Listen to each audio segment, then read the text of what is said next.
ప్రజల సమస్యలను వారి గడప వద్దకే వెళ్లి తెలుసుకుని అక్కడికక్కడే అధికారులతో మాట్లాడి సత్వరం పరిష్కరించాలనే లక్ష్యంతో రాజమహేంద్రవరం సిటీ ఎమ్మెల్యే ఆదిరెడ్డి శ్రీనివాస్ చేపట్టిన మన వార్డులో మన ఆదిరెడ్డి కార్యక్రమం 24-25 డివిజన్లలో ఉత్సాహంగా జరిగింది. ముందుగా సంబంధిత శాఖల అధికారులతో ప్రత్యేక సమీక్ష నిర్వహించిన ఎమ్మెల్యే వాసు ప్రజలు నివసించే ప్రతి సమస్యను అత్యంత ప్రాధాన్యతతో పరిష్కరించాలని స్పష్టమైన ఆదేశాలు జారీ చేశారు. అనంతరం టీడీపీ, బీజేపీ, జనసేన కూటమి నాయకులు, కార్యకర్తలతో ముఖాముఖి నిర్వహించి పలు కీలక అంశాలపై దిశానిర్దేశం చేశారు.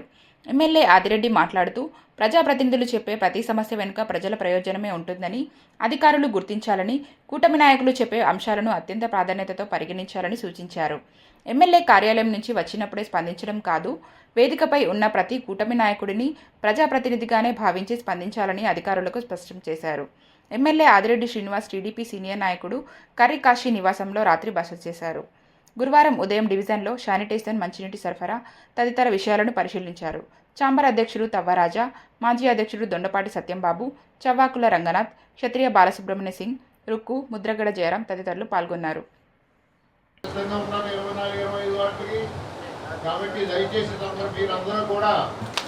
ఇవన్నీ కూడా పుష్కరాల లోపు పూర్తి చేసే బాధ్యత మేము తీసుకుంటాం. మీరు గమనించండి, గత 5 సంవత్సరాలు 24వ వార్డులో ఉన్న టౌన్ హాల్ ని తెరిచారా? వీరేశలింగం పంతులు గారి యొక్క లైబ్రరీ చెదబట్టేస్తే ఎవరైనా పట్టించుకున్నాడా? మళ్ళా కూటమి వచ్చింది, మనం తెరిచాం. టౌన్ హాల్ ఈ రోజున ప్రజలకు ఉపయోగపడే విధంగా ఉంచాం. లైబ్రరీలోని వీరేశలింగం పంతులు గారి యొక్క పుస్తకాలు స్వాస్థంతో రాసి అన్ని చెదబడతా ఉంటే ట్రీట్మెంట్ చేయించాం. గత 5 సంవత్సరాల అధికారంలో ఉన్న పార్టీలు ఎందుకు చేయలేదు? పక్కన అర్బన్ హెల్త్ సెంటర్ ఉంది. చైర్మన్ గా జనసేన, డైరెక్టర్ గా బీజేపీ వీళ్ళందరూ ఉన్నారు.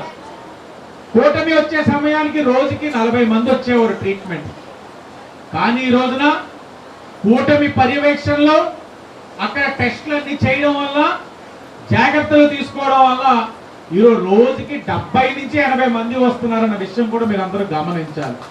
అంటే అన్ని టెస్టులు చేస్తున్నారు, అన్ని మందులు ఉన్నాయి, మీరందరూ కూడా సద్వినియోగపరచుకోండి. అలాగే లా అండ్ ఆర్డర్ మేము అనేక మీటింగ్లు పెట్టేవాళ్ళం. మీ భద్రత మా బాధ్యత, మహిళా రక్షణే మా ప్రాధాన్యత అని ముందుకు తీసుకెళ్తా ఉన్నాం. ఆ చేసే కార్యక్రమంలో నేను చెప్పేవాడిని, వ్యాపారస్తులు నివసిస్తున్న ప్రాంతం, గొడవలు కొట్లాట్లు ఉండకూడదు, మహిళలు సురక్షితంగా ఉండాలి, భయభ్రాంతులు గురవ్వకూడదు. దానికి కారణమైన వాళ్ళు ఎవరైనా కఠినమైన చర్యలు ఉంటాయి. అది పార్టీలో ఉన్న వాళ్ళైనా ఉంటాయి. ఈరోజు శాసనసభ్యుడిగా నేను వచ్చిన తర్వాత ఈ నగరంలో ఈ 2 సంవత్సరాల్లో 130 మంది పైన రౌడీ షీట్లు పెట్టాం. 130 మంది మీద పెట్టాము అని అంటే కొత్తగా ఎవరి మీద కేసులు ఏం పెట్టలా. గతంలో కూడా కేసులు ఉన్నాయి. మరి గతంలోని వైసీపీ అధికారంలో ఉన్నప్పుడు వాళ్ళందరూ ఎవరి కింద ఉండేవారు? వైసీపీ వాళ్ళు ప్రైవేట్ సైన్యంగా వాళ్ళ కింద ఉండేవారు. వైసీపీ వాళ్ళు ప్రైవేట్ సైన్యం. ఇప్పుడు మేము తప్పు చేశారు, ప్రజల్ని ఇబ్బందులు పెడుతున్నారని రౌడీ షీట్లు ఇవన్నీ ఓపెన్ చేస్తా ఉంటే, రౌడీ షీట్లు ఏదో మంచి పిల్లలు, వాళ్ళని కూటమి ప్రభుత్వం ఇబ్బందులు పెట్టేస్తా ఉందని వైసీపీ నాయకులు వచ్చి మీడియాలోనే మాట్లాడుతూ ఉన్నారు. మిమ్మల్ని అడుగుతా ఉన్నాం, తప్పు చేసిన వాళ్ళని కూర్చోబెట్టి దండేసి శాలువా కప్పి సన్మానం చేయమంటారా, కేసులు కట్టి బెండ తీయమంటారా అన్నది మీరు గట్టిగా చెప్పాలి.